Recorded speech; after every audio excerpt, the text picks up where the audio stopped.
हर्षवर्धन जी, जो सदन में हो रहा है, चाहे सत्ता पक्ष हो चाहे विपक्ष हो, लड़ाई 2024 की नजर आती है। कांग्रेस के पास एक मुद्दा है जो अडानी को लेकर नजर आ रहा है, जैसा हमने बीते चुनावों में भी देखा था जब राफेल का मुद्दा कांग्रेस ने जोरों शोरों से उठाया था।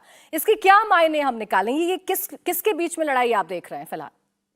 देखिए, मुझे तो बड़ा दुर्भाग्यपूर्ण लगता है जब संसद में इस तरह की लड़ाई होती है और किसी एक उद्योगपति को निशाना बनाकर सोचते हैं कि सरकार बदल लेंगे। इसमें कोई बुराई नहीं है। अगर नरेंद्र मोदी ने गौतम अडानी को लाभ पहुंचाया हो, मुकेश अंबानी को लाभ पहुंचाया हो, टाटा बिरला को लाभ पहुंचाया हो, तो जिस तरीके से लाभ पहुंचाया है वो कोई स्पेसिफिक बात बतानी चाहिए।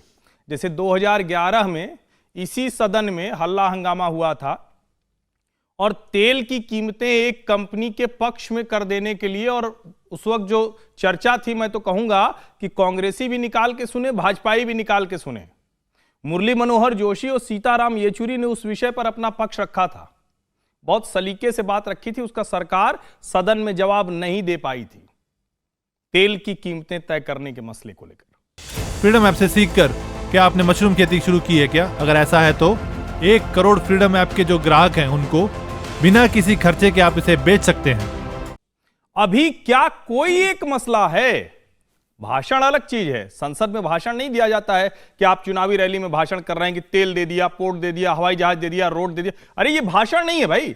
जनता सांसद से तथ्य सुनना चाहती है, और अगर आप कोई एक दो ऐसे तथ्य बताएं जिसके आधार पर देश को यह लगे कि हां, गौतम अडानी को नरेंद्र मोदी ने लाभ पहुंचा दिया, तो जनता में भी भरोसा बनेगा और आपकी भी बात कुछ आगे बढ़ेगी।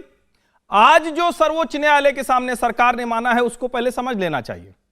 वो कोई कमेटी ऐसी बनाने की बात नहीं कर रहे हैं कि ये मोदी और अडानी के रिश्तों की कमेटी है। ये वो सरकार ने कहा है शेयर बाजार में निवेशकों के हित कैसे सुरक्षित रहें, बाजार वोलेटाइल होता है तो कैसे उसको सुरक्षित किया जाए। जब इससे पहले भी बाजार में यूपीए शासनकाल में तबाही हुई थी तो पी चिदंबरम वित्त मंत्री थे और एलआईसी का पैसा पूरा झोंक दिया गया। तो इसलिए कृपा करके तथ्यों के साथ बात करें। यह राजनीतिक लड़ाई में निवेशकों का बुरा, देश का बुरा, उद्यमी माहौल का बुरा, और सबसे बड़ी बात है कि दुनिया में भारत की छवि भी खराब होती है। यह ठीक नहीं।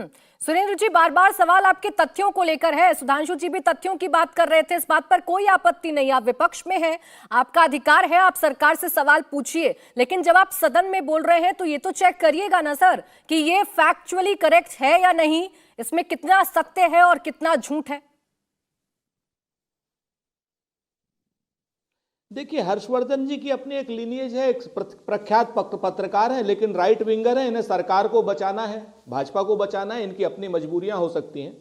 हम आपको बता दें हर्षवर्धन जी कि मुंबई के एयरपोर्ट जीवीके को दिया हुआ था, ठीक है ना, और उसको किस तरीके से अडानी ने लिया है सरकार के सहयोग से, ये आपको नहीं मालूम? आप नहीं बताना चाहें, आपकी अपनी इच्छा है।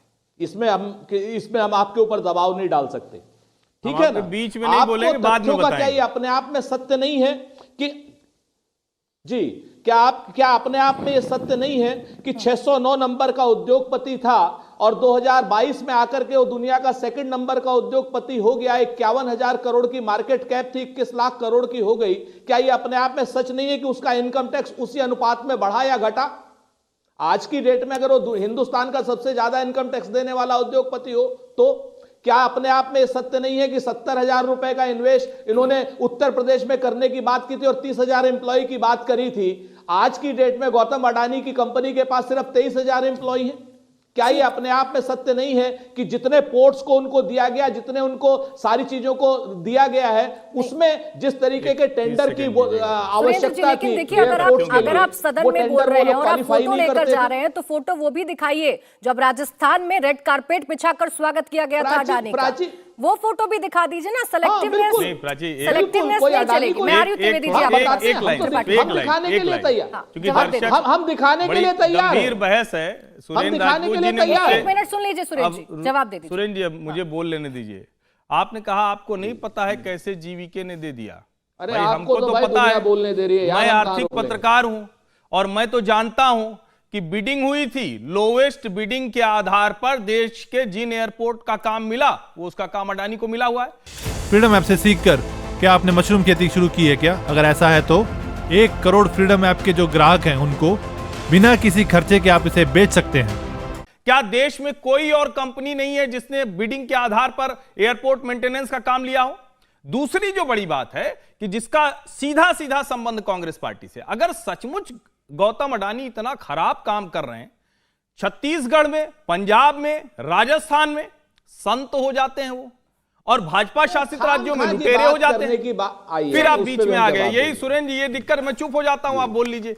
आपको तथ्य नहीं पचता है, आप कहते हैं पॉलिटिकल लीनिएज है, आप बताने लगते हैं कि राइट विंग के। अरे मैं पत्रकार हूं, आपको नहीं पचता है तो आपको इसके अलावा कोई सूझता नहीं है, कोई तर्क नहीं सूझता तो आपको पत्रकार के ऊपर निशाना लगा देना। चलिए मान लिया, मैं किसी तर्क का जवाब दीजिए ना। अच्छा, तर्क का जवाब दीजिए, क्या नियमों के खिलाफ दिया गया? एक उदाहरण बताइए। आपने बताया जीवीके से कैसे छीना। एक सेकंड रुकिए सुरेंद्र, आपने बताया जीवीके से कैसे छीना, जीवीके और से आपने छीना ये बताया मेरी जानकारी में नहीं, हम आप बताइए। कहते हैं कि छत्तीसगढ़ में भी काम मिलेगा अच्छा, अडानी एक को, मिनट रुक जाइए, राजस्थान में भी काम मिलेगा अडानी को, सुरेंद्र जी, एक नियम मिनट सम्मत रुक काम जाइए। मिलेगा। आप लगातार एक बात बोल रहे हैं, मुझे सुधांशु जी से भी तो प्रतिक्रिया लेने दीजिए इस बात पर। इंडिया टीवी हर वक्त हर जगह डाउनलोड करने के लिए सर्च करें India TV news Google play store या ऐप स्टोर पर।